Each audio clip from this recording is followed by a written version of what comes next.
Welcome to BrainWaves. I'm Sana. I'm Clara. I'm Kayla. I'm Rose. So we started this project we started this podcast for a school project, and we're doing it to help teens with their mental health. Yeah, because it's a serious issue. So today's episode is about stress and anxiety and how to cope with them. Yes. Okay, guys. Okay. What is stress and anxiety? Stress is a feeling of emotional strain and pressure. Anxiety is a feeling of fear, dread, and uneasiness. Yes. So, I feel like everyone has experienced a lot of stress already, like, especially with school. In their teen years. So, yeah, we're gonna talk about our personal experiences, and yeah. One time before my current events speech, I was not prepared because I did the whole thing overnight, and then so I was really stressed and scared that my classmates would make fun of me. So I was stressed. And how did you deal with that stress? I took deep breaths and and what? Loki just and calmed down. Oh, did you get over it? Yeah. Wow.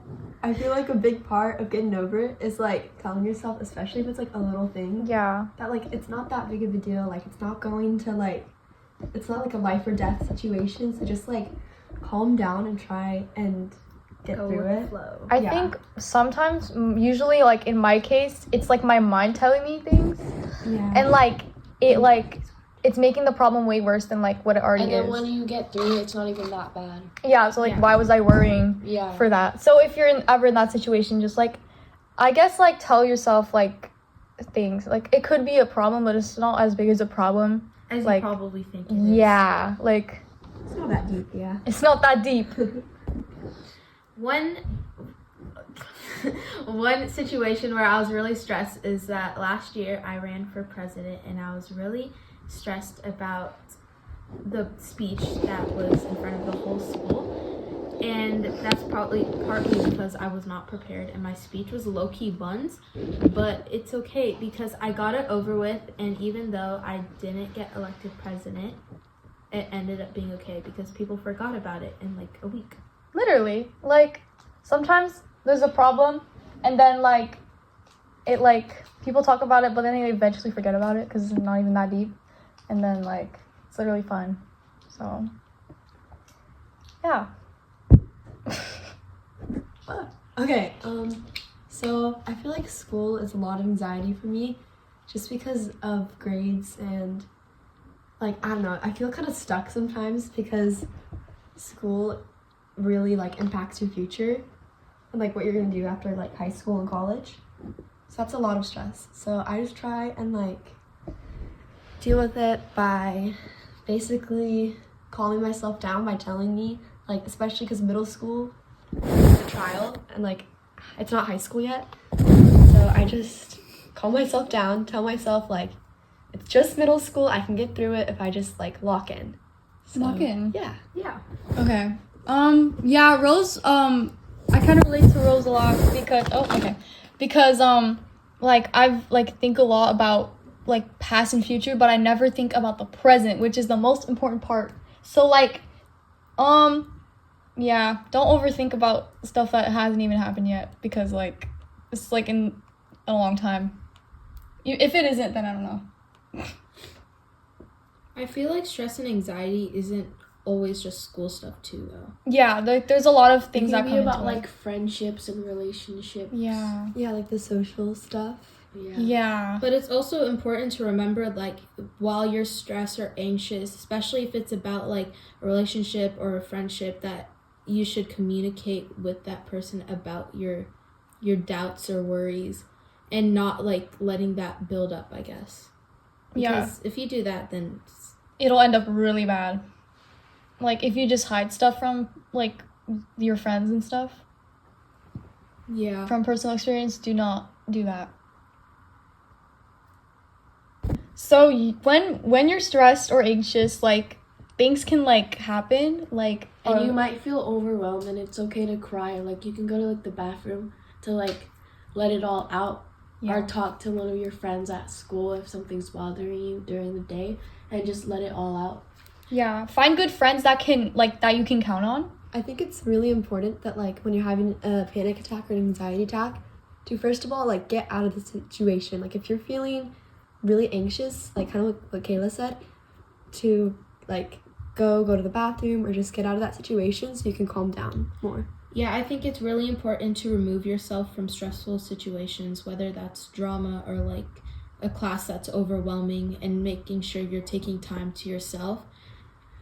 And also remembering that you don't have to be by yourself when you're feeling those emotions. You can talk to someone like a parent or a trusted adult or a friend or a therapist or anything. Yeah. That's an important part. Anyways, something that really helps for me personally and a lot of other people is like stress like toys or like fidgets. They can really help you calm down. Like I used to have panic attacks and I used to like have this fidget and it would help me like calm down. So I recommend the Nido ice cube. Get it? Yeah, and you Not might sponsored. have like leftover Pop-Its from like the 2020 phase that you can bring to school in case you're like stressed and overwhelmed, and it'll distract you and make you feel a lot more calmer. Yeah, that or like the fidget cube, you know, the ones with buttons. Yeah, I have a fidget cube. Yes. I love my fidget cube. Exactly. So like that can really help, and it's affordable. And Yeah, it's not like, that expensive. Yeah, You can find it like Dollar Tree too. literally. I feel like another good way to also like make sure that you're not too overwhelmed is having good time management, because a lot of times I'm stressed, and I'm pretty sure you guys too Like are don't stressed. Yeah, because you're procrastinating your work, you have late work, you're like just not doing things on time. I feel like it's really important to make sure you're doing stuff when it's supposed to be done, and whether that's, but also making sure you're not doing too much. So it's okay to have late work. It's okay to not be like extremely on your schedule, but it's also like important to remember that schedules are there for a reason, and without them you could be very lost. Like nobody's perfect, but like keep I a balanced schedule. I have like 3 missing I assignments. have 80. Now. Oh. I have What? 80. Yeah, I have like 80 in all classes. And that's bad, but it's okay because that's my problems. And yeah. See, this is a prime example of why you should not Exactly.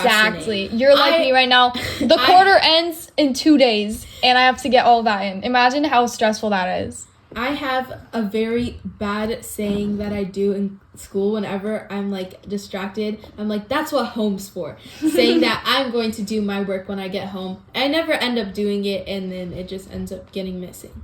So Yeah. You say that like in 6th period all the time. I say that in like every class. Yeah, and then another thing is, like if you do have like a lot of like assignments or missing assignments, your teachers, they're not gonna understand it like as well because school is different when they were in school. But like a lot of teachers, if you talk to them about like They really understand. yeah, like they'll give you They'll give you extensions. They'll give you like a pass. Depends on the teacher though. It depends on the teacher, but most teachers will be lenient enough, at least in middle school. In high school, they're less lenient, but Yeah. I don't Some know. of them are We're all still 8th really graders, nice. so yeah. yeah, we don't know for sure. But yeah, my teacher lets me. another thing about fidget cubes is they're good because when your mind's stressed and your mind's just like thinking a lot, it helps you. It's like a distraction, but it also helps you like, okay, it's kind of hard to explain, but your mind is super busy, so doing something with your hands helps kind of like have the busy like from your You're brain putting into all your your hands. focus. Yeah, you're focusing on that Like instead when of your brain everything is else. busy, it wants to like continuously do something. Yeah. So like when you have the fidget toy, you're like doing something, and you don't feel like You're like taking more. yeah. You don't feel as overwhelmed because you think you're doing something. Yeah, you're taking the stress away from your brain and like onto the fidget cube. Yes. Whatever. Yeah, or I have like very calming mobile games on my phone, and it really helps. And currently we're passing the Nido cube. Oh It's yes. very nice. Another thing is emotional support stuffed animals. I Yes. love my emotional support stuffed animals. They're there for you, and they won't switch up on you. And You Yeah. can tell them everything and they won't be fake. Yes. Mine or is- pets, because there's a study, okay, that petting an animal will lower your stress by like 30%. And actually works that's pretty well. Yeah, I used to have a cat and he used to take away all my stress. So Same, I have a cat. yeah, I mean, not Should everyone love can her. have a pet, like depending on the situation, but a stuffed animal is always good. Just having something that you love and you can keep with you, Yeah. that brings you happiness. Yay! Yay! Also, there's other techniques that people use. Like for example, the 5 senses thing. Like you focus on things you can see, and then things you can touch, things you can taste, things you can smell, things you can feel, stuff like that. Taste is hard though, but Taste. Usually it goes 5 things you can see, 4 things you Yeah. can hear, 3 things you can smell. 3 things you can touch, 2 things you can smell, and then 1 thing you can taste. yeah, So doing that, I've done that before. It's It's very actually really helpful. helpful because it's like distracting yourself from like your stress, and you're like focusing on your surroundings instead of what's happening. yeah. And also while you're breathing, like Yeah. deep breaths. There's like a strategy that they do apparently in the military, like the Navy SEALs, where you breathe in for 5 seconds, so like hold in for 7, and then you breathe out for 5 seconds. So it's 5, 7, 5, kind of like a haiku. I think. Yeah, it is. And basically what it's doing, it helps keep your mind from spiraling because you're counting and you're breathing in, so it helps keep your mind in check, like stop it from spiraling, and it also just really helps calm down your breathing, especially if you're having a panic attack, or an anxiety attack. Yes. Or if you're crying. Something that I do a lot when I'm stressed is I usually wear like a bunch of jewelry or like rings or like Yeah, necklaces. I fidget with my jewelry all the time. I like fidgeting with my necklaces. My rings. Oh my goodness. I have a really bad habit of like biting my nails. So when I have rings on, then I'm like fidgeting with my nails and fidgeting with the rings instead of like my nails. Yeah. So it's like it's really helpful, especially if you have like those type of like problems, to like have something on you at all times that you could fidget with or like play with. Yeah. Sometimes if you're like really stressed about like a test or something you can do before is like watch your favorite show with like your favorite and eat your favorite snack. That'll like calm you down a lot because like it'll make you happy. Yeah, it's like important to have things that you're comfortable with and you know you can go to if things are getting really stressful. Yeah, definitely. And everybody loves candy, so I know I know like 2 people who don't, but like it's a very Most small people. percentage. Yeah, so find snacks you like, find shows you like. Obviously, find don't books overdo you it. like. Obviously, like make sure you're keeping yourself in check. But Yeah. Also, I know some people don't like to cry in front of other people. I do not like to cry in front of other people. oh yeah. Even if it's my friends or family, but just crying, like either it's at night or finding like a secret place to do it. it's like Letting it while all you're out. sleeping. Letting it all out is really Like, important. cry It really in your helps. sleep. Yeah, because the thing is, sometimes there's a study about it, is if you don't cry, it's not just like, you're not just gonna go, the feeling's not gonna go away even when you're not as sad. Yeah, you should literally let it all out. Yeah, Literally. it's just gonna mean that like it can sneak up on you sometimes. I had a friend once who did not want to cry. She kept on holding it in, and then That probably just made her feel so much worse. in one period in math, she just started crying, just like Out of nowhere. out of nowhere. Yeah, that can happen if you hold it in too much. And it wasn't even anything that happened in math. She just like, all of it was overwhelmed, and she didn't like let it out. She didn't talk to anybody, and she just like, she didn't even like cry. So yeah, crying helps a lot. Yeah. Okay, so that wraps up our first episode. Yes. Yes. Thank you for listening. I hope this helps you guys a lot. Stay tuned for more. Yeah. We have more episodes. remember, there's resources available online if you need to talk to someone. So if you do, there's a lot of places you And can our check. comment section is always open. Yeah. Yes. Also, what we said, fidget toys, they're really good. Yeah. Yeah. We hope that resonated with people. Yes. We'll see you next time, episode. hopefully. Yes. Yeah. Bye.